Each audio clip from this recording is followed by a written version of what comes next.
Chapter 1, Part 2. Hello everyone,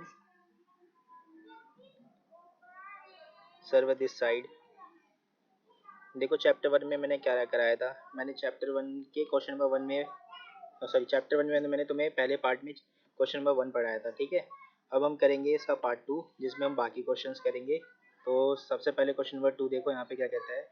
the property of the company is the property of its member. कि क्या company की जो property होती है वो उसके मेंबर्स की प्रॉपर्टी होती है। तो याद करो, जब मैंने क्वेश्चन नंबर 1 पढ़ाया था तो उसमें मैंने एक चीज़ पढ़ाया था तुम्हें, सेपरेट लीगल एंटिटी, ठीक है। तो सेपरेट लीगल एंटिटी क्या कहता था कि कंपनी अपने मेंबर से अलग होता है। तो यहाँ पे इसका मतलब क्या हुआ कि कंपनी की जो प्रॉपर्टी है वो सारी की सारी मेंबर्स की प्रॉपर्टी नहीं होगी। तो यहाँ पे तुम्हें क्या एक्सप्लेन करना है, सेपरेट लीगल एंटिटी वाला जो कॉन्सेप्ट पढ़ाया था मैंने, ठीक है। याद करो, सॉल्मन वर्सेस सॉल्मन कंपनी केस लॉ जो पढ़ाया था वही वो लिखना है तुम्हें यहाँ पे, ठीक है। तो यहाँ पे एक्सप्लेन करोगे, पहले डेफिनेशन एक्सप्लेन करना सेपरेट लीगल एंटिटी का, कि सेपरेट लीगल एंटिटी क्या होता है, एक बार मैं दिखा देता हूँ तुम्हें, ठीक है। और फिर उसके बाद क्या करोगे तुम, ये रहा। तो सेपरेट लीगल एंटिटी क्या होता है उसके बारे में बताना, ठीक है। बताया था मैंने सेपरेट लीगल एंटिटी क्या होता है, तो उसके बारे में बताना। और उसके बाद उसको बताने के बाद एक एग्जांपल लिख देना। एग्जांपल लिखने के बाद क्या करना है, यहाँ पे ये जो केस लॉ है ये एक्सप्लेन कर देना, ठीक है। तो क्वेश्चन नंबर 2 का आंसर इस तरीके से लिख दोगे। फिर देखो अगला क्वेश्चन आ जाओ, क्वेश्चन नंबर 3 में। थर्ड क्वेश्चन कहता है यहाँ पे, द टर्म बॉडी कॉर्पोरेट, ठीक है, connote a wider meaning than that the term of company, ठीक है। जो बॉडी कॉर्पोरेट है वो वाइडर कॉन्सेप्ट है कंपनी से, तो तुम्हें ये बताना है। तो ये बात सही है, जो बॉडी कॉर्पोरेट है ना वो वाइडर वाइडर कंसेप्ट है, क्या नाम है, कंपनी से। बॉडी कॉर्पोरेट का मतलब क्या होता है, वो वो सभी ऑर्गेनाइजेशन जो ना प्रॉफिट अर्न करने के लिए काम करते हैं। जैसे इसके अंदर क्या आएगा, इसमें सारी कंपनीज आ जाएगी, चाहे वो पब्लिक कंपनी हो, चाहे वो प्राइवेट कंपनी हो, चाहे वो 1% कंपनी हो, चाहे वो किसी भी प्रकार की कंपनी हो, ठीक है, फॉरेन कंपनी हो, सारी कंपनीज इसके अंदर आ जाएगी साथ में, ठीक है। और क्या आएगा इसके अंदर, एलएलपी वगैरह भी आ जाते हैं, लिमिटेड लाइबिलिटी पार्टनरशिप। तो वो सारे के सारे को उनके अंदर कवर किया जाता है बॉडी कॉर्पोरेट के अंदर।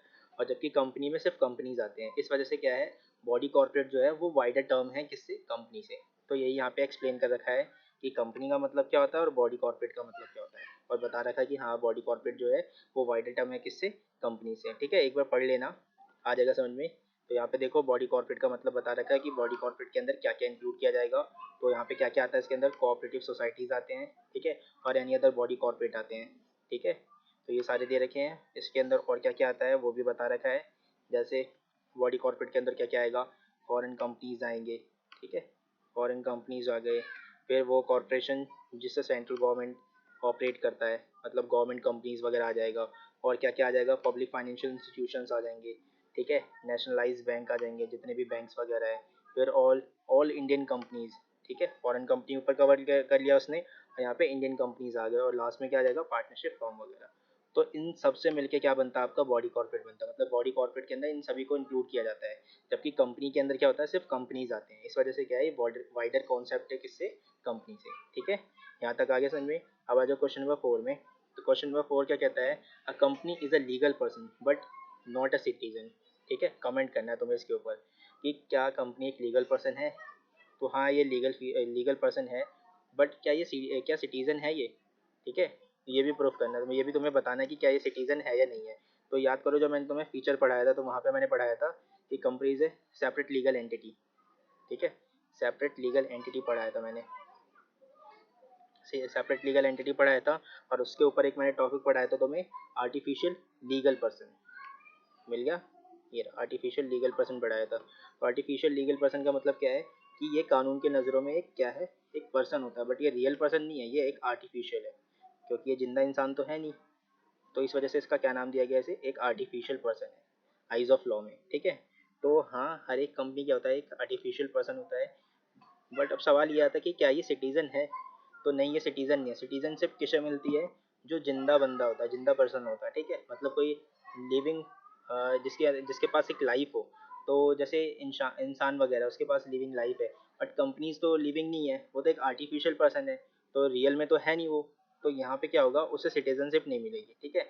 तो कंपनी एक आर्टिफिशियल पर्सन तो माना जाएगा, बट उसे सिटीजनशिप नहीं मिलेगी। तो वही यहाँ पे एक्सप्लेन कर रखा है, a company is a legal person in the eyes of law, ठीक है। कंपनी क्या है, एक लीगल पर्सन है आइज ऑफ लॉ में, but can not hold and can hold property, ठीक है, property sue and can be sued on the name of its own, ठीक है, मतलब वो किसी के ऊपर केस फाइल भी कर सकता है और कोई और भी उसके ऊपर केस फाइल कर सकता है, but likely a natural person, but जो एक नॉर्मल इंसान होता है, जो नेचुरल पर्सन होता है, it it can not be a citizen, ठीक है, वो ये उसकी तरह एक सिटीजन नहीं बन सकता, it does not enjoy the fundamental rights which are enjoyed by the citizen, ठीक है, as was decided in the course of case State Trading Corporation of India versus Commercial Tax Officer, ठीक है, ये जो आया था ये सिटीजनशिप का एक केस हुआ था, जिसका केस का नाम दे रखा है, और इसके जजमेंट के द्वारा ये डिक्लेयर हुआ कि जितने भी आर्टिफिशियल पर्सन है वो पर्सन तो माने जाएंगे आइज ऑफ लॉ में, बट उसे सिटीजन नहीं माना जाएगा, क्योंकि सिटीजनशिप किसको मिलती है, जो लिविंग पर्सन होता है, तो ये लिविंग पर्सन नहीं है, इस वजह से सिटीजन नहीं माना जाएगा, इस वजह से कंपनी क्या है, एक सिटीजन नहीं है, ठीक है, तो दस the company can not be citizen yet it was nationality domicile और रेजिडेंस, ठीक है, तो उसे रेजिडेंट वगैरह तो माना जाएगा, बट उसे क्या नहीं माना जाएगा, सिटीजन नहीं माना जाएगा। The nationality of the company is decided by the place of its incorporation, और नेशनैलिटी वगैरह कैसे पता चलेगी, जिस भी देश में वो कंपनी बनी होगी वो उस देश की कंपनी मानी जाएगी, जैसे मान लो अगर कोई कंपनी इंडिया के अंदर इनकॉर्पोरेट हुई है इंडियन लॉ में, तो वो कंपनी कहाँ की मानी जाएगी, इंडिया की मानी जाएगी, कोई कंपनी मान लो यूएस में इनकॉर्पोरेट हुई है तो यूएस की कंपनी मानी जाएगी, तो ये सारी चीज़ें उसके मतलब नेशनैलिटी वगैरह डोमिसाइल वगैरह कैसे पता चलेगा, जहाँ पे उसका बिजनेस होगा वहाँ से पता चलेगा, बट उसका सिटीजनशिप नहीं होगा, ठीक है, किसी भी कंपनी का कोई भी सिटीजनशिप नहीं होगा, आ रहा समझ में, ठीक है, आ जाओ आगे क्वेश्चन नंबर 5 में।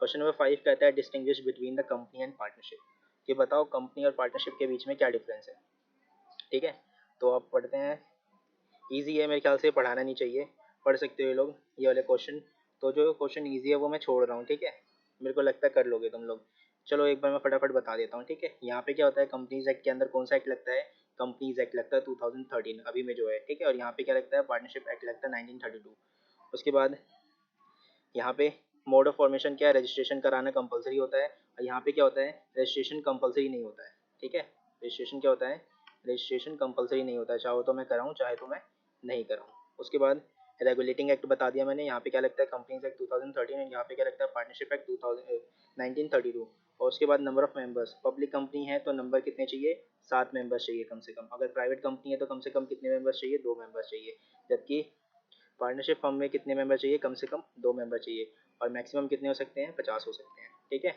उसके बाद आ जाओ लाइबिलिटी में, तो यहाँ पे मेंबर्स की जो लाइबिलिटी होती है वो लिमिटेड होती है, या तो लिमिटेड बाय शेयर्स होगी या लिमिटेड बाय गारंटी होगी, यहाँ पे क्या होता है, मेंबर्स की जो लाइबिलिटी होती है, मतलब जो पार्टनर्स की लाइबिलिटी होती है वो क्या होती है, अनलिमिटेड होती है, ठीक है, और उसके बाद एंटिटी के बारे में कहता है, कंपनी क्या होता है, एक आर्टिफिशियल पर्सन होता है, ठीक है, डिफरेंट होता है, डिस्टिंक्ट होता है अपने मेंबर्स से, ठीक है, उसे अलग मतलब अपने नाम से प्रॉपर्टी वगैरह परचेज कर सकता है, और उस पर मेंबर्स वगैरह का भी हक नहीं होगा, जबकि पार्टनरशिप फर्म क्या होता है, वो डिस्टिंक्ट नहीं होता, एक लीगल पर्सन नहीं है, और इसमें कोई भी सेपरेट लीगल एंटिटी वाला कॉन्सेप्ट नहीं लगता है, तो जो चीज़ पार्टनर की होगी, पार्टनरशिप फर्म की होगी, वो सारी किसकी होगी, पार्टनर्स की होगी, जबकि कंपनीज में ऐसा नहीं है, ठीक है। मैनेजमेंट यहाँ पे क्या होता है, management is interested to the elected who must be at least 3 number in case of public company और 2 in case of private company, यानी ये डायरेक्टर्स की बात कर रहा है कि ना, बेसिकली बेसिकली क्या होता है, यहाँ पर कंपनी किसकी होती है, मेंबर्स की होती है, तो मेंबर्स खुद कंपनी को नहीं चलाते, वो अपॉइंट करते हैं किसको,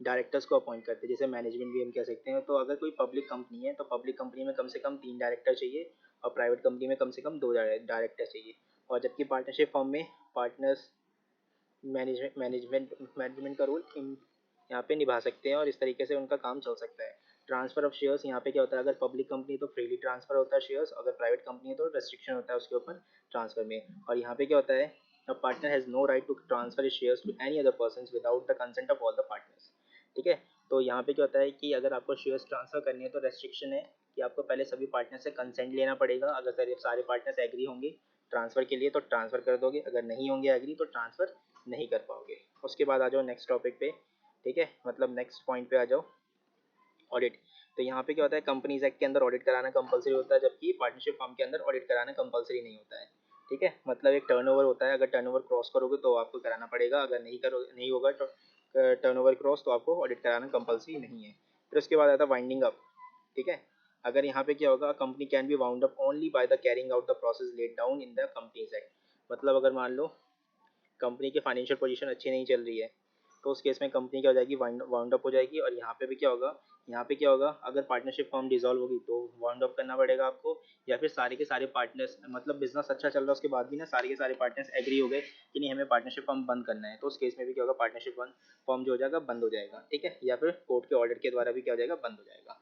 अब आ जाओ क्वेश्चन नंबर 6 पे। तो क्वेश्चन नंबर 6 क्या कहता है, state the advantage and disadvantage of incorporation. कि अगर मैं कंपनी को इनकॉर्पोरेट करता हूँ, मतलब मैं कंपनी को क्रिएट करता हूँ, तो उसके क्या क्या एडवांटेजेस होंगे और क्या क्या डिसएडवांटेजेस होंगे। तो सबसे पहले एडवांटेजेस देखेंगे हम। एडवांटेज में आता है कि इंडिपेंडेंट लीगल एंटिटी है, ठीक है। मतलब क्या है, इसके ऊपर किसी भी बंदे का कोई भी वो नहीं होता, डिपेंडेंस नहीं होता, ठीक है। मतलब ये इंडिपेंडेंट है, ये एक आर्टिफिशियल लीगल पर्सन है, ठीक है, जो अपने मेंबर से अलग होता है। जबकि पार्टनरशिप फॉर्म वगैरह में हमने देखा था कि वहाँ पे भी कोई सेपरेट लीगल एंटिटी का कॉन्सेप्ट नहीं होता है। तो ये एक इंडिपेंडेंट लीगल पर्सन है। उसके बाद यहाँ पे आता है दूसरा, परपेचुअल सक्सेशन, ठीक है। तो एक मैं कॉमन बात बताऊँ तुम्हें यहाँ पे एडवांटेज के बारे में। एडवांटेज में वो सारे पॉइंट यहाँ पे लिख दो जो हमने फीचर्स पढ़ा था कंपनीज के, ठीक है। कंपनीज के जो भी फीचर्स पढ़े थे ना, वो सारे फीचर्स यहाँ पे लिख दो, एडवांटेज बन जाएगा, सेम है, ठीक है, कुछ भी अलग नहीं है। वो वाले फीचर्स यहाँ पे लिख दो, काम चल जाएगा तुम्हारा, ठीक है। तो मैं छोड़ रहा हूँ इसे, ईजी है, कर लेना। तो जो कंपनीज के फीचर्स थे, जो मैंने क्या क्या नाम है पार्ट 1 में बताया था तुम्हें, ठीक है, वही वाले फीचर्स यहाँ पे लिख दोगे तो भी तुम्हारा काम चल जाएगा। अब आ जाओ आगे, डिसएडवांटेज ऑफ इनकॉर्पोरेशन। कि अगर मैं कंपनी को इनकॉर्पोरेट नहीं करता हूँ तो क्या क्या डिसएडवांटेजेस है। Too many formalities and expenses. मतलब कि अगर जैसे ना मैं इनकॉर्पोरेट करता हूँ कंपनीज, इन डिसएडवांटेजेस का मतलब पहले समझो यहाँ पे क्या है। कि जैसे ना कंपनी को इनकॉर्पोरेट करने के डिसएडवांटेजेस क्या क्या है। तो ये कहता है ना, too many formalities and expenses, कि इसमें ना बहुत सारी फॉर्मेलिटीज़ आपको फुलफिल करनी पड़ती है और बहुत सारे खर्चे आते हैं जिसके कारण। जैसे मैं एग्जांपल देता हूँ कि मुझे कंपनी को रजिस्टर करना है, ठीक है। तो मुझे क्या करना पड़ेगा, आरओसी के पास जाना पड़ेगा, रजिस्ट्रार ऑफ कंपनी। और जब मैं आरओसी के पास जाऊंगा तो मुझे बहुत सारी चीज़ें लेके जानी पड़ेगी, जैसे अपनी कंपनी का नाम, कि मुझे अपनी कंपनी का नाम क्या रखना है। अब यहाँ पे भी देखो, जब मैं कंपनी का नाम चूज़ करूँगा तो वो किसी और के कंपनी के साथ मैच नहीं करना चाहिए। तो अब ये मुझे कैसे पता चलेगा, इसके लिए मुझे रिसर्च करना पड़ेगा। जब मैं रिसर्च करूँगा तो बहुत सारे खर्चे होंगे, ठीक है। इसी तरीके से जब मैं आरओसी के पास जा रहा हूँ तो नाम के साथ साथ और भी बाकी डॉक्यूमेंट लेके जा रहा हूँ। जैसे क्या लेके जाऊँगा मैं, एमओए, ठीक है, एओए, फिर डायरेक्टर्स कौन कौन होंगे उनकी इन्फॉर्मेशन, फिर मेंबर्स कौन कौन बनेंगे उनकी इन्फॉर्मेशन, ठीक है, उनका रिकॉर्ड कि उन्होंने कोई फ्रॉड वगैरह तो नहीं करा है, ये सब नहीं करा है। तो इसमें बहुत सारा खर्चा आएगा। और क्या नाम है, जब कंपनी इनकॉर्पोरेट होगी तो उस समय फीस वगैरह भी लगेगा। तो बहुत सारी फॉर्मेलिटीज़ होते हैं, बहुत सारे खर्चे होते हैं, ठीक है। तो इस वजह ये क्या है, इसका एक डिसएडवांटेज है और इसमें बहुत ज़्यादा टाइम भी लगता है।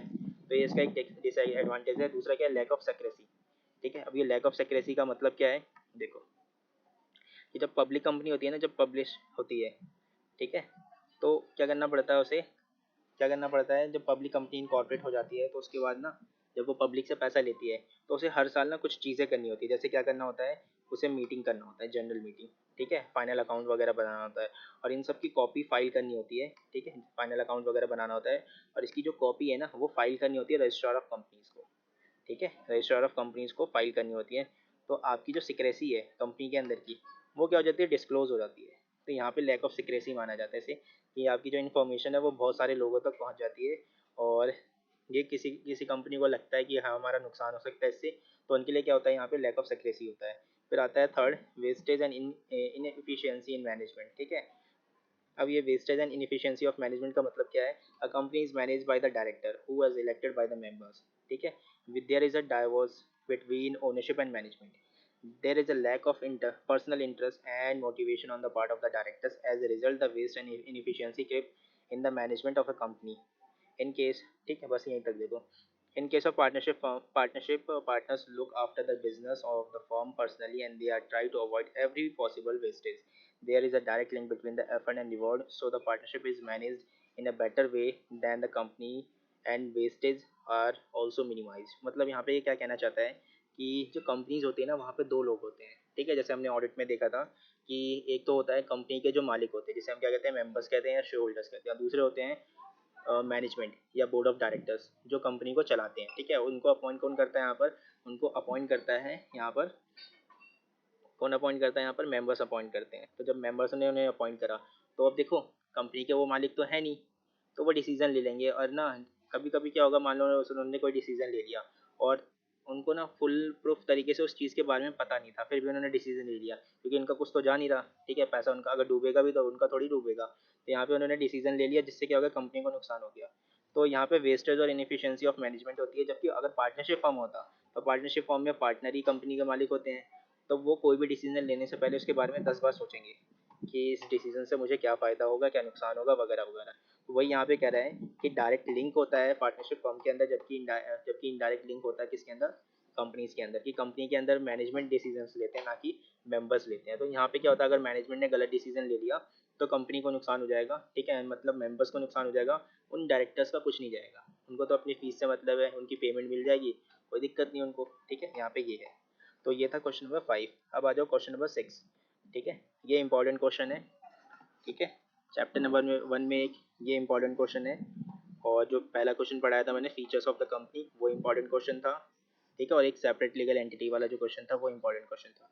तो एक बार ये देख लो, कॉर्पोरेट व्हील का मतलब क्या होता है और कौन कौन से सिचुएशन है जहाँ पे ना कॉर्पोरेट व्हील को लिफ्ट कर दिया जाता है। तो सबसे पहले आ जाओ, what is the meaning of corporate wheel, ठीक है। तो कॉर्पोरेट व्हील का मतलब क्या होता है, व्हील का मतलब होता है पर्दा, ठीक है। व्हील का मतलब क्या होता है, पर्दा होता है। तो यहाँ पे कहता है the term corporate wheel mean the eyes of law, ठीक है। A company is a separate legal entity distinct from its member. Company क्या होती है, जैसे हमने पढ़ा था सेपरेट लीगल एंटिटी के अंदर, कि कंपनी अपने मेंबर से अलग होती है, ठीक है। Wheel mean a line of demarcation existing between the two, one of the company and other of the members. मतलब एक तरीके से ये मान लो कि एक तरफ मेंबर है, ठीक है, और एक तरफ कंपनी है।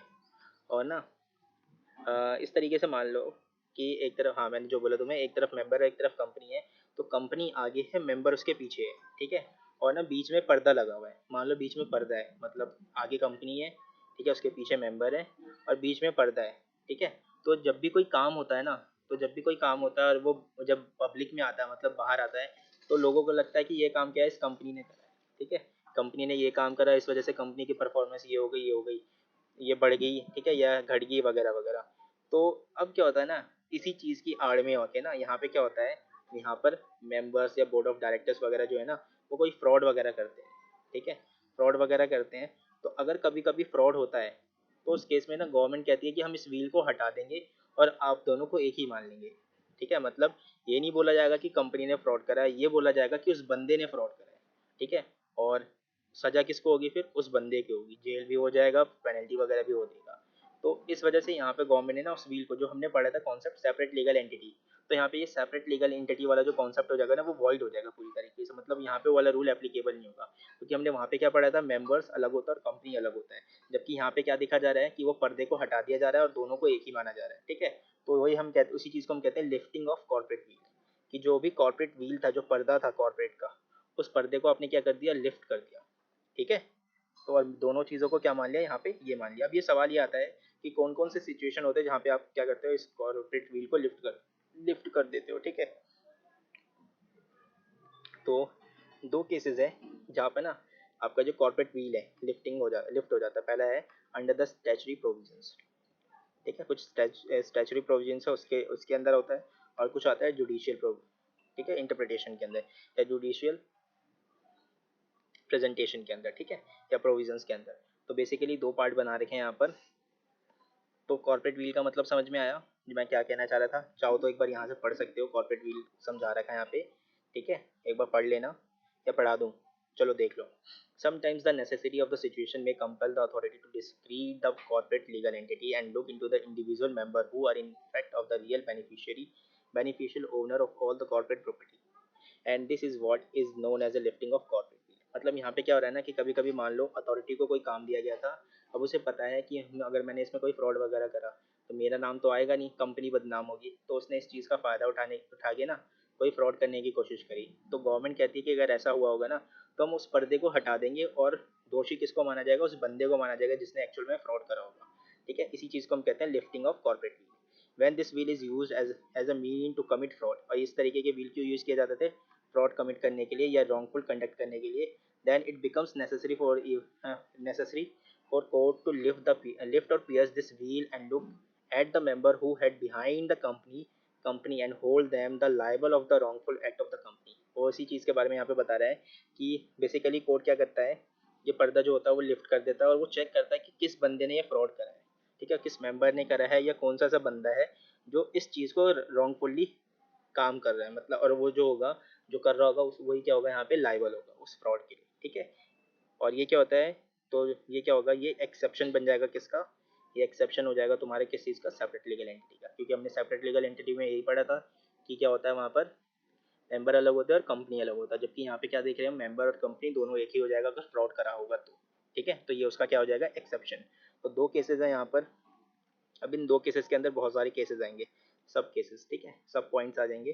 तो पहला आता है स्टैचुटरी प्रोविजंस, दूसरा आता है जुडिशियल इंटरप्रिटेशन। स्टैचुटरी का मतलब क्या है कि लॉ के अंदर बता रखा कि अगर आपने ये वाला काम करा है ना तो हम मान लेंगे कि ये फ्रॉड है, यहाँ पे कॉर्पोरेट विल लिफ्ट हो जाएगा और जिस बंदे ने काम करा होगा, जिस बंदे ने फ्रॉड करा होगा वही लायबल होगा। और दूसरा क्या है, जुडिशियल इंटरप्रिटेशन, मतलब केस में, कोर्ट में केस हुआ, केस फाइल होने के बाद कोर्ट ने जजमेंट दिया और अब की मतलब ये जजमेंट सेट कर दिया एज अ बेंचमार्क कि अब की बार, मतलब इस पीरियड के बाद कभी भी फ्यूचर में कोई ऐसा केस आएगा तो हम इस वाले केस को रेफर करेंगे और उसके बेसिस पे वहाँ पे जो जजमेंट आया था ना उसी को यहाँ पे यूज़ करेंगे और इसके बेसिस पे वो बंदा फ्रॉड माना जाएगा, मतलब जिसने भी कंपनी के अंदर फ्रॉड करा होगा उसको लायबल माना जाएगा। तो दूसरा क्या है जुडिशियल इंटरप्रिटेशन, पहला क्या है स्टैचुटरी प्रोविजंस। तो सबसे पहले आ जाओ जुडिशियल स्टैचुटरी प्रोविजंस पढ़ लेते हैं। तो स्टैचुटरी प्रोविजंस क्या कहता है यहाँ पर, पहला पॉइंट कहता है यहाँ पर for establishing the relationship of holding and subsidiary company, ठीक है। यहाँ पे क्या कह रहे हैं, for establishing the relationship of holding and subsidiary company. अब इसका मतलब क्या है, देखो पहले तो मीनिंग समझो, होल्डिंग कंपनी क्या होता है और सब्सिडरी कंपनी क्या होता है। होल्डिंग कंपनी वो कंपनी होता है जिसने ना किसी कंपनी के अंदर शेयर्स होल्ड कर रखे हैं, मतलब एक कंपनी ने किसी दूसरे कंपनी के शेयर्स ले रखे हैं, ठीक है। क्या ऐसा हो सकता है, हाँ ऐसा हो सकता है, कंपनी, एक कंपनी किसी दूसरे कंपनी के शेयर्स ले सकती है। तो मान लो एक कंपनी है, उसने दूसरे कंपनी के शेयर्स ले लिए, ठीक है। तो जिस कंपनी ने शेयर्स खरीदे हैं, जिसने परचेज करे हैं, उस कंपनी को मैं कहूँगा होल्डिंग कंपनी। और जिस कंपनी के शेयर्स खरीदे गए हैं, ठीक है, वो कंपनी कहलाएगी सब्सिडरी कंपनी। तो यहाँ पे क्या हो रहा है ना कि जो होल्डिंग कंपनी है ना उसने सब्सिडरी कंपनी के शेयर्स परचेज कर लिए, तो जब वो शेयर्स परचेज कर लेगा तो उस कंपनी का मालिक हो जाएगा। अब क्या हुआ, जब उसने शेयर्स परचेज कर लिए ना, तो शेयर्स परचेज करने के बाद अपने बंदे वहाँ पे बैठा दिए, जैसे अब क्या होता है मेंबर्स अपॉइंट करते हैं बोर्ड ऑफ डायरेक्टर्स को, तो उसने सब्सिडरी कंपनी के अंदर ना अपने मेंबर सेट कर दिए बोर्ड ऑफ डायरेक्टर में। और क्या हुआ कि वहाँ पे जो डिसीजन लिए जाते हैं, हर कंपनी मैनेजमेंट मीटिंग करती है, तो जब मीटिंग हो रही है वहाँ पे क्या है, डिसीजन लिए जा रहे हैं, तो ये जो है ना डिसीजंस, वो होल्डिंग कंपनी अपने वाले डिसीजंस लेवा रहे हैं वहाँ पर, और ना उनसे गलत काम करवा रहे हैं, मतलब ऐसे काम करा रहे हैं जो लॉफुल नहीं है वगैरह वगैरह। तो गवर्नमेंट कहती है कि अगर स्टैब्लिशिंग है वहाँ पे relation holding and subsidy company का, और होल्डिंग कंपनी सब्सिडी कंपनी से कोई गलत काम करवा रही है, वो ये सोच रही है कि हमारा नाम थोड़ी खराब होगा तो इस कंपनी का नाम खराब होगा, तो इस केस में गवर्नमेंट कहती है कि हम उस पर्दे को लिफ्ट कर देंगे और हम दोनों को एक ही मान लेंगे, और इस केस में जो रियल बंदा है जिसने फ्रॉड करा है या करवाया है वो बंदा लाइबल होगा, ठीक है। तो यहाँ पे क्या हो जाएगा, यहाँ पे लाइबल किसको माना जाएगा, होल्डिंग कंपनी को माना जाएगा, और जो भी लाइबिलिटीज होगी, फाइन और पेनल्टी वगैरह, वो पे करेगा कौन, होल्डिंग कंपनी, ठीक है। दूसरा आता है यहाँ पर to facilitating the task of inspector appointed under section 210 and section 212 and 213 to investigate the affairs of the company. ये पॉइंट छोड़ दो फिलहाल, ठीक है, ये पॉइंट छोड़ दो, ये रहने दो अभी। मैं एक बार तुम्हें दिखाता हूँ, अपने नोट से दिखा देता हूँ, ठीक है। कौन सा टॉपिक चल रहा था, लिफ्टिंग ऑफ कॉर्पोरेट व्हील है ना, लिफ्टिंग ऑफ,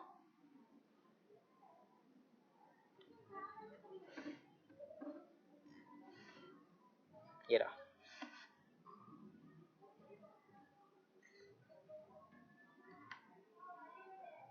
ठीक है, एक मिनट इसमें।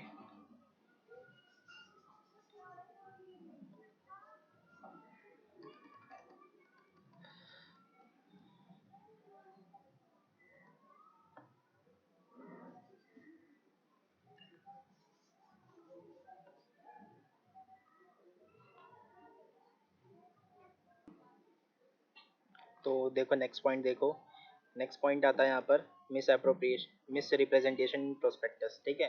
तो मिस रिप्रेजेंटेशन इन प्रोस्पेक्टस करा है कि आपने क्या कर रखा है, पहले प्रोस्पेक्टस के बारे में बता दो। प्रोस्पेक्टस क्या होता है, प्रोस्पेक्टस एक डॉक्यूमेंट होता है, अगर आपको पब्लिक से पैसा रेज करना है ना तो आपको एक डॉक्यूमेंट इशू करना पड़ता है, ठीक है, न्यूज़पेपर में, अपनी वेबसाइट पे वगैरह वगैरह पे, और साथ में आरओसी को भी ये क्या नाम है, ये इन्फॉर्मेशन देना होता है, जिसके बारे में आप अपनी कंपनीज के सारे फीचर्स वगैरह बताते हो, कंपनी क्या करेगी आगे 5 साल में, क्या करने वाली है, 10 साल में क्या करने वाली है, ठीक है, कंपनी का क्या पोजीशन है वगैरह वगैरह सारी चीज़ें आप अपने यहाँ पे बताते हो। तो आपने क्या करा है, प्रोस्पेक्टस इशू करा है, यानी कंपनी की सारी जानकारी आपने दी है, ठीक है, इसके इसके अंदर। और उसके अंदर आपने क्या रखा है, गलत इन्फॉर्मेशन दे रखा है, ठीक है, मतलब ऐसी इन्फॉर्मेशन दे रखी है जो गलत है।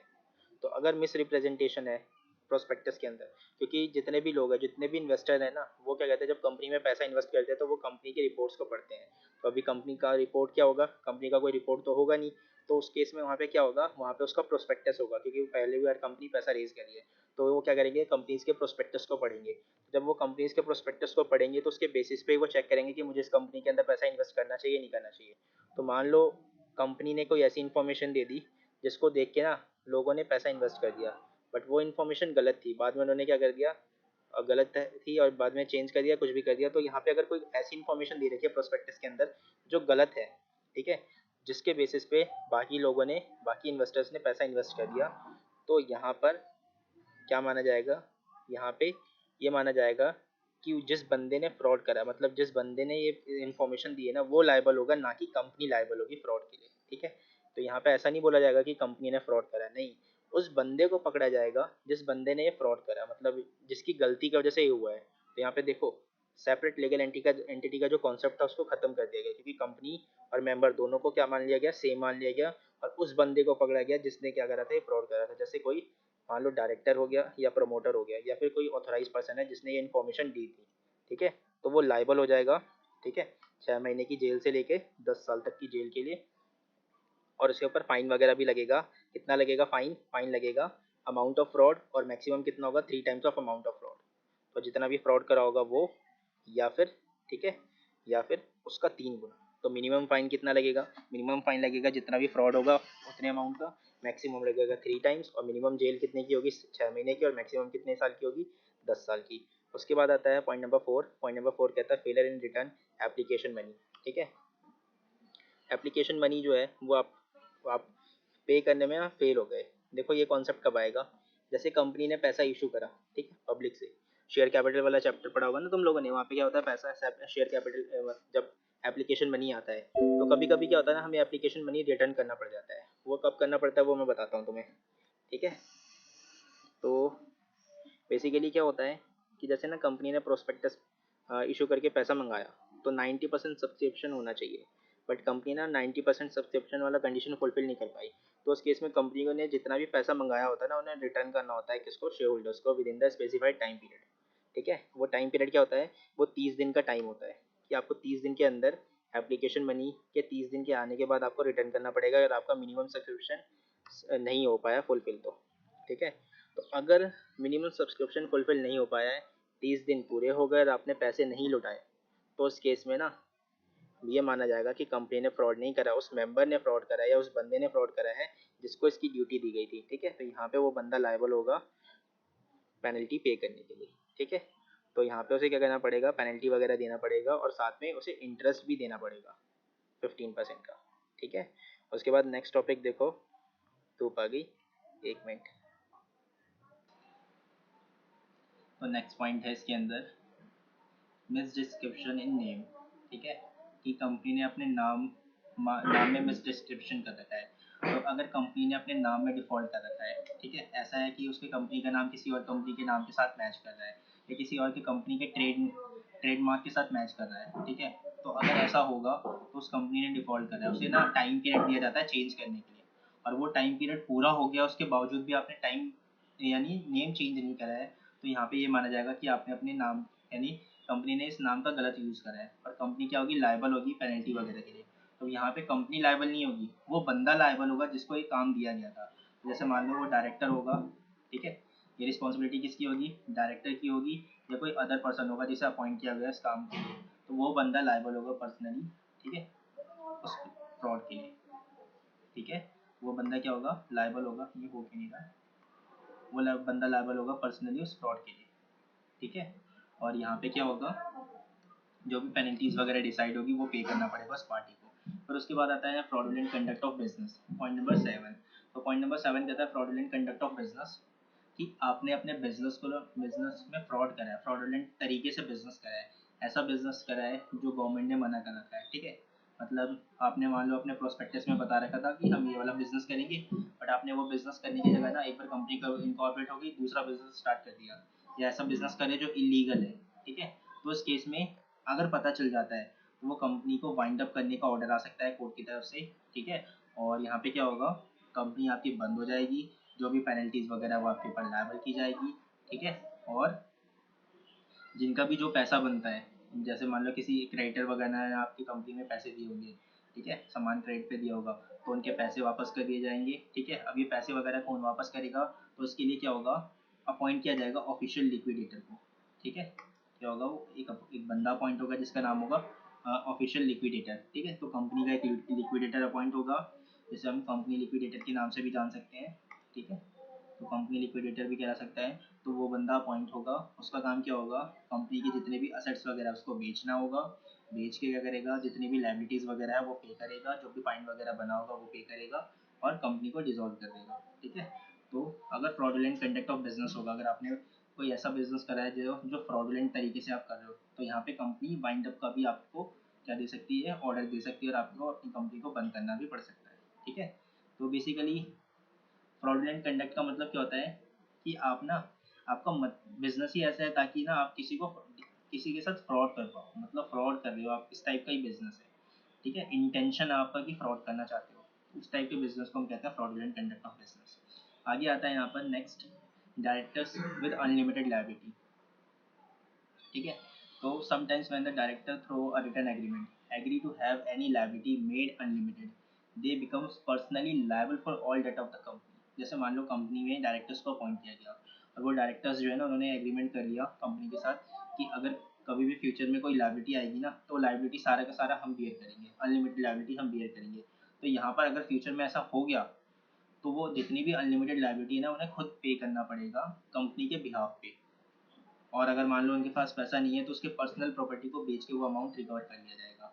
फिर उसके बाद पॉइंट नंबर 9 आता है यहाँ पे, liability of the promoter for incorporation contract. तो यहाँ पे प्रमोटर कौन होता है, जो कंपनी को ना क्रिएट करता है, मतलब जिसके दिमाग में आइडिया आया था कि हाँ हमें ये वाली कंपनी बनानी है, तो वो बंदा कहलाता है प्रमोटर्स।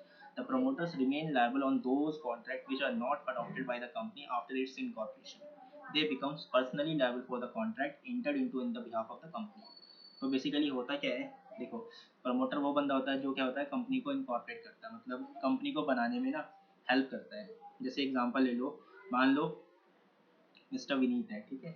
अब वो उसके दिमाग में ना कोई आइडिया आया कि ना मुझे ये वाला बिजनेस करना है, फलाना फलाना बिजनेस करना है उसे, ठीक है। मान लो उसे उसे ये आया, मुझे टेक्सटाइल का बिजनेस करना है, ठीक है। टेक्सटाइल में एक ये नया मटेरियल आया है, मतलब इसकी डिमांड ज़्यादा हो रही है, ठीक है, तो मुझे इस टाइप का बिजनेस करना है, उसने ये कर लिया। अब वो कंपनी खोलना चाहता था, पब्लिक कंपनी, तो पब्लिक कंपनी खोलने के लिए क्या चाहिए, 7 मेंबर चाहिए।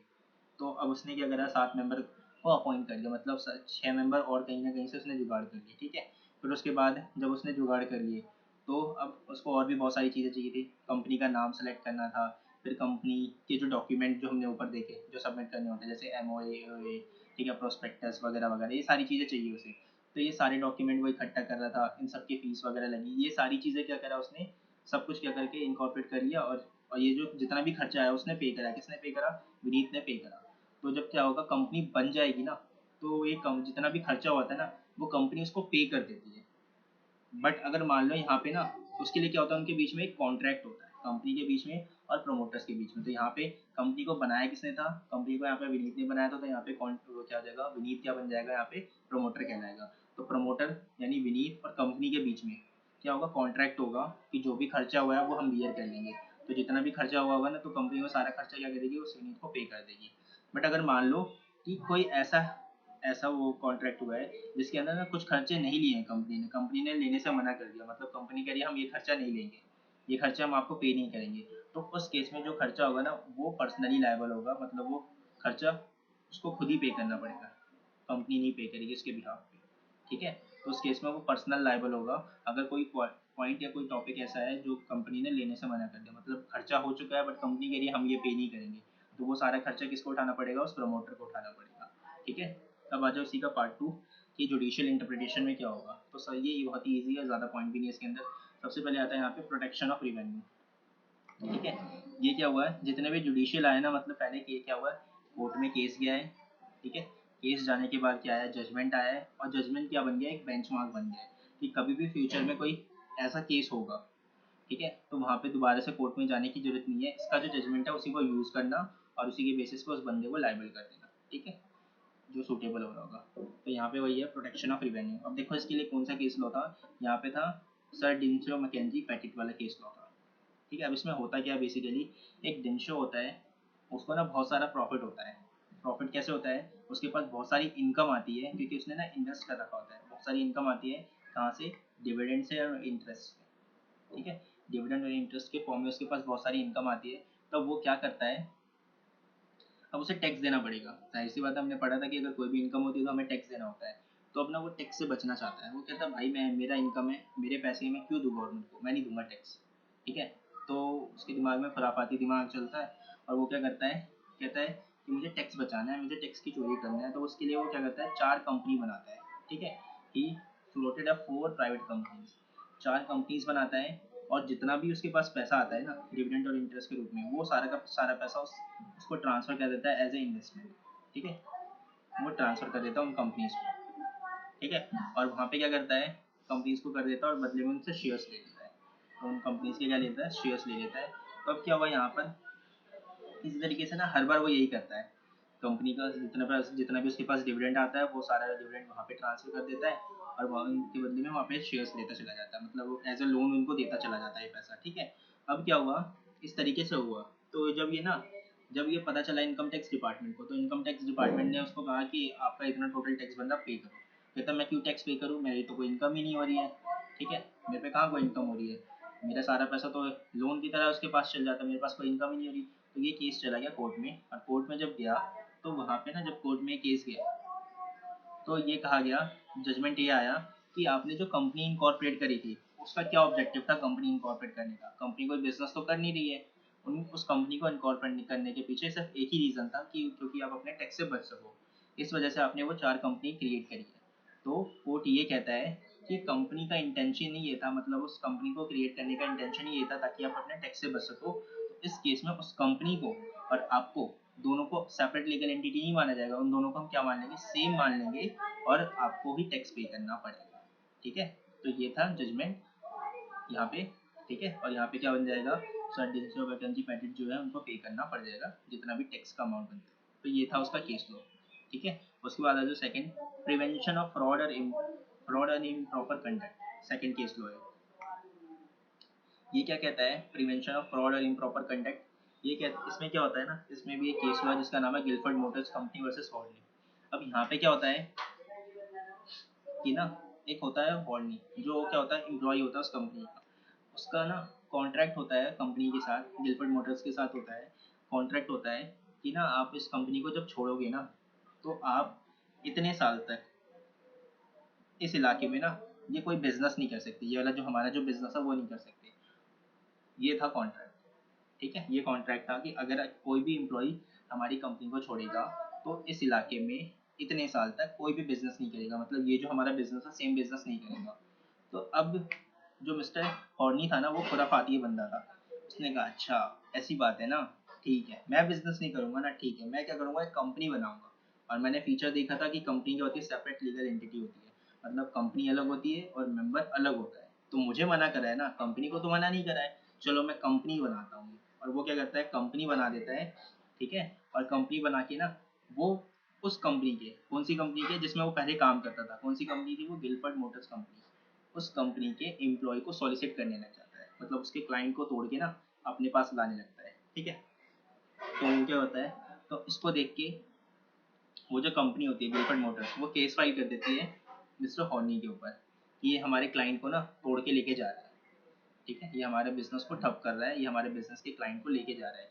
तो यहाँ पे जब केस फाइल हुआ तो कोर्ट केस में गया, जब कोर्ट केस में गया तो जजमेंट, मतलब वो हॉर्नी ने कहा सर मैं थोड़ी क्लाइंट तोड़ रहा हूँ, ये तो जो क्लाइंट है वो किसके पास आ रहे हैं, कंपनी के पास आ रहे हैं, और आप ही ने बोला था कि कंपनी क्या है, एक सेपरेट लीगल एंटिटी है, कंपनी अलग होती है, मेंबर्स अलग होते हैं। तो इस केस में इन्होंने मुझे मना करा था, कंपनी को तो मना नहीं करा था, तो कंपनी तो क्रिएट कर, मतलब क्या नाम है, कस्टमर्स ला सकती है।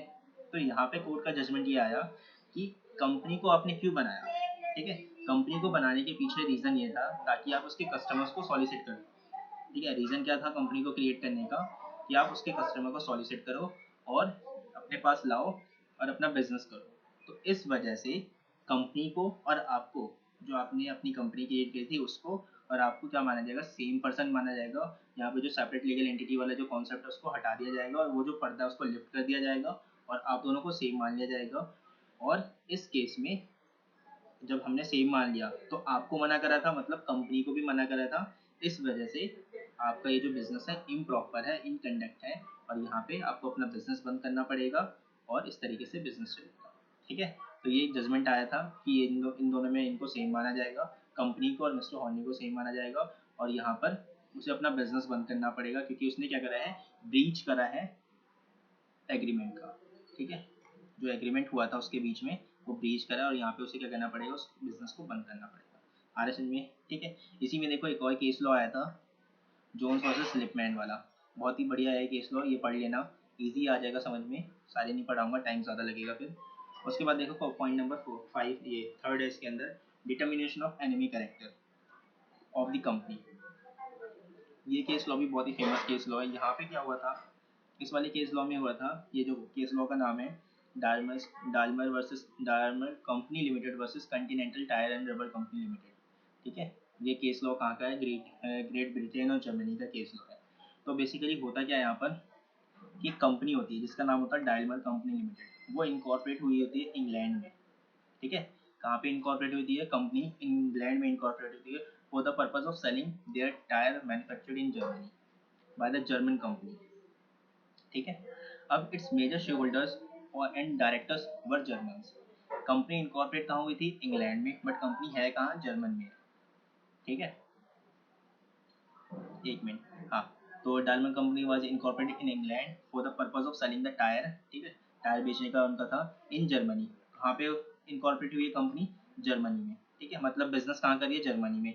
ठीक है, by a German company, its majority shareholders and the directors were Germans. और वो इसकी कंपनी के जो डायरेक्टर्स वगैरह है वो कहाँ के हैं, वो जर्मन्स की हैं, क्योंकि कंपनी जर्मनी में काम कर रही है और रेजिडेंट भी कहाँ है, जर्मनी में ही है। वैन अब क्या हुआ कि सब कुछ सही चल रहा था, यानी एक ब्रिटेन की कंपनी थी, ब्रिटेन में इनकॉर्पोरेट हुई थी, बिजनेस कहाँ कर रही थी, वो जर्मनी में बिजनेस कर रही थी।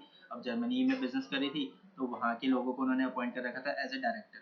ठीक है, बोर्ड ऑफ डायरेक्टर में अपॉइंट कर रखा था। अब क्या हुआ कि वॉर डिक्लेयर हो गया, सुना होगा first world war, second world war. तो वही वर्ल्ड वॉर जो था ना, वर्ल्ड वॉर, वो डिक्लेयर हो गया। तो जर्मनी एक तरफ था और ब्रिटेन एक तरफ था। ठीक है, दोनों अलग अलग थे। तो वो क्या बन गया उस केस में, दोनों बन गए एनिमी कैरेक्टर। ठीक है, when the war broke out, ये दे रखा point, when the war broke out between the England and German in 1914। ठीक है, 1914 में क्या हुआ, वॉर डिक्लेयर हो गया, the company was declared to be enemy company. और इस केस में क्या डिक्लेयर हो गया, ये जो कंपनी है वो एनिमी कंपनी है। अब आगे क्या होता है देखो, यहाँ से केस स्टार्ट होता है। During the period of war the company filed a suit to recover the trade debt. ठीक है, बेसिकली हुआ क्या था, कंपनी तो इंग्लैंड की थी, ठीक है, बिजनेस जर्मनी में कर रही थी। तो बिजनेस जब जर्मनी में कर रही थी तो जर्मनी में उसने अपने टायर वगैरह बेचे। ठीक है, टायर वगैरह बेचे। तो जब उसने टायर बेचा तो वो क्रेडिट पे बेचा था, मतलब उधार पे बेचा था, टाइम पूरा हो गया, पे करने की बारी आई। तो अब वो जो है ना, इंग्लैंड वाले, ब्रिटेन वाले जो थे, वो जर्मन वालों से ही, जिनको उन्होंने बेचा था सामान, पैसे मांग रहे थे। तो जब पैसे मांग रहे थे तो उन्होंने पैसे देने से मना कर दिया। तो उन्होंने केस फाइल कर दिया कि ये क्या है, हमारे पैसे नहीं दे रहे हैं, केस फाइल कर दिया उन्होंने। तो जब केस फाइल करा ना, तो वहाँ पे क्या डिसीजन आया कि पैसा देना इनवैलिड है, मतलब पैसा नहीं दिया जाएगा। क्यों, क्योंकि याद करो सेकंड ईयर में, फर्स्ट ईयर में तुम लोगों ने पढ़ा होगा एक चैप्टर जिसका नाम हो पेमेंट ऑफ कॉन्ट्रैक्ट एक्ट 1872। ठीक है, उसके अंदर हमने क्या देखा था कि कॉन्ट्रैक्ट जो होता है ना वो वॉइड हो जाता है एनिमी के साथ। अगर हम एनिमी कैरेक्टर के साथ कोई कॉन्ट्रैक्ट करें ड्यूरिंग द वॉर वगैरह, तो उस केस में ना वो क्या हो जाता है, कॉन्ट्रैक्ट वॉइड हो जाता है, मतलब उस वक्त केस फाइल नहीं कर सकते। ठीक है, तो यहाँ पे भी क्या हुआ था, क्योंकि उन दोनों देशों के बीच में क्या हो गया था, वॉर डिक्लेयर हो गया था, तो वो एनिमी कंपनी बन गई थी। तो वॉर डिक्लेयर होने के बाद क्या हो जाएगा, यहाँ पे एनिमी कैरेक्टर आ जाएगा। इस वजह से जो भी अमाउंट कॉन्ट्रैक्ट होगा वो मान लिया जाएगा वॉइड हो जाएगा। ठीक है, तो वॉइड हो गया, तो यहाँ पे जो भी जो डिस्प्यूट वगैरह, मतलब जो भी अमाउंट मिलने वाला था उनको, वो पैसा नहीं मिलेगा। तो जो जजमेंट ये आया, the court dismissed the suit on the pre such that the payment would be trading with the enemy character. ठीक है, कि जो पैसा है वो नहीं दिया जाएगा, क्योंकि अगर हमने वो पैसा दिया तो वो पैसा क्या जाएगा, उस देश को जाएगा। और वो देश क्या करेगा, जब उस देश को वो पैसा जाएगा तो वो देश वो क्या करेगा, पैसा यूज़ करेगा हमारे ऊपर ही, हमें क्या करने के लिए, तबाह करने के लिए। जैसे बेसिकली क्या होता है, अगर मान लो कोई भी पैसा, जैसे एक देश से दूसरे देश में ट्रेडिंग हुआ, ठीक है, तो पैसा क्या जाएगा, उस देश की उस कंपनी के पास जाएगा, बट बेसिकली उस देश के पास ही तो आ रहा है ना, वो पैसा यूज़ होगा उन्हीं लोगों के ऊपर दोबारा से अटैक करने के लिए एक तरीके से, ठीक है, क्योंकि बिजनेस का पैसा मतलब टैक्स के फॉर्म में या किसी और फॉर्म में तो जाएगा ही गवर्नमेंट के पास, तो गवर्नमेंट के पास जाएगा, क्योंकि अभी वॉर चल रहा था, तो मेनली फोकस किस पे होगा, वॉर पे होगा। तो अल्टीमेटली वो पैसा, उन्हीं का पैसा उनके पास आ रहा होगा, किस फॉर्म में, वॉर के फॉर्म में, मतलब बम बारूद वगैरह वगैरह के फॉर्म में। उन्होंने कहा हम क्यों दे पैसा, ताकि हमारा पैसा ही हम पे वापस आए और हमें ही नुकसान हो उससे। तो इस वजह से उन्होंने क्या कर दिया था, पैसा देने से मना कर दिया था। तो ये केस लॉ था, बहुत ही बढ़िया केस लॉ था, बहुत ही फेमस केस लॉ था। अब देखो कुछ क्वेश्चंस हैं जो तुम्हारे लिए होमवर्क है, जो तुम्हें करना है, ठीक है, खुद से। नहीं आएगा तो मैं समझा दूंगा तुम्हें। क्वेश्चन नंबर है ये वाला, question number 8, right a short note on illegal association. Illegal association किसे कहते हैं, ठीक है, लास्ट क्वेश्चन है इस चैप्टर का, और ये चैप्टर खत्म हो जाएगा। तो ये कर लेना, बहुत ही बढ़िया क्वेश्चन है। एक बार मैं तुम्हें फटाफट चैप्टर 1 जो मैंने पढ़ा है उसका रिकैप कर लेते हैं फटाफट, ठीक है। देखो नोट से देख लेते हैं जो भी हमने पढ़ा है। तो इसमें ना बेसिकली चैप्टर 2 दे रखा है, चलो देख लेते हैं। ये वहीं से देख लो, नोट से क्या देखोगे, यहीं से देख लो।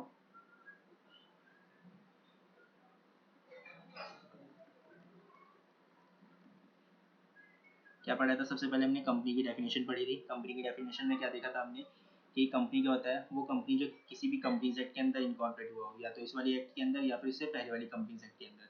ये डेफिनेशन कौन सा सेक्शन में दे रखा था, सेक्शन 2 क्लॉज 20 में, ठीक है। फिर उसके बाद हमने इसके डेफिनेशन के साथ देखा था फीचर्स। तो फीचर्स में सबसे पहले देखा था इनकॉर्पोरेट एसोसिएशन।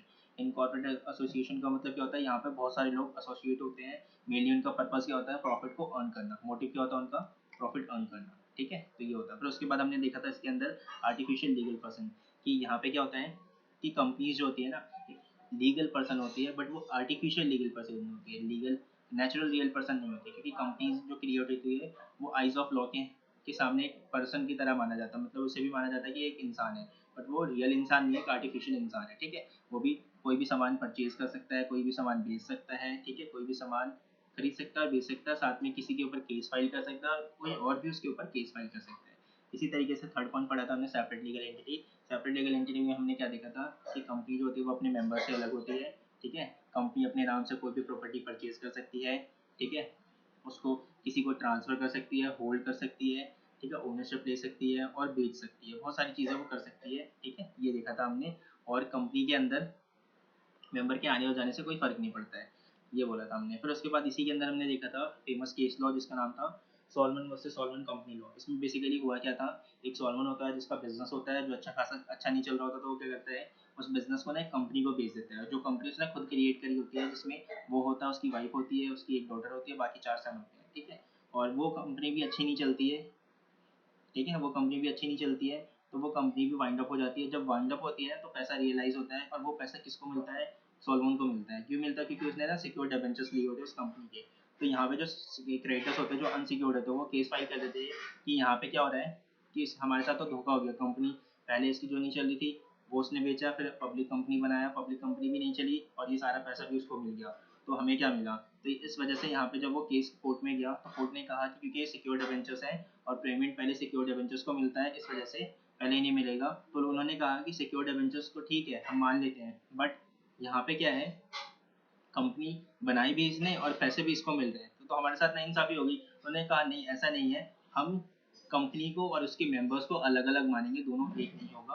और यहाँ पे क्या होगा, दोनों को सेपरेट लीगल एंटिटी मान लिया गया, और पेमेंट किसको मिलेगा, सॉल्मन को मिलेगा, ठीक है। उसके बाद इसी में सेकंड केस लॉ था, ली वर्सेस लेयर फार्मिंग वाला, पायलट वाला केस था, याद कर लो, जिसे नहीं याद है पहले देख लो, रिवाइज करके वीडियो, रिवाइंड करके देख लेना वीडियो, ठीक है। उसके बाद हमने क्या पढ़ाया था, परपेचुअल सक्सेशन। परपेचुअल सक्सेशन में मैंने क्या बताया था, कंपनी के मेंबर्स के आने या जाने से कोई फर्क नहीं पड़ता, कंपनी क्या रहेगी, हमेशा जिंदा रहेगी।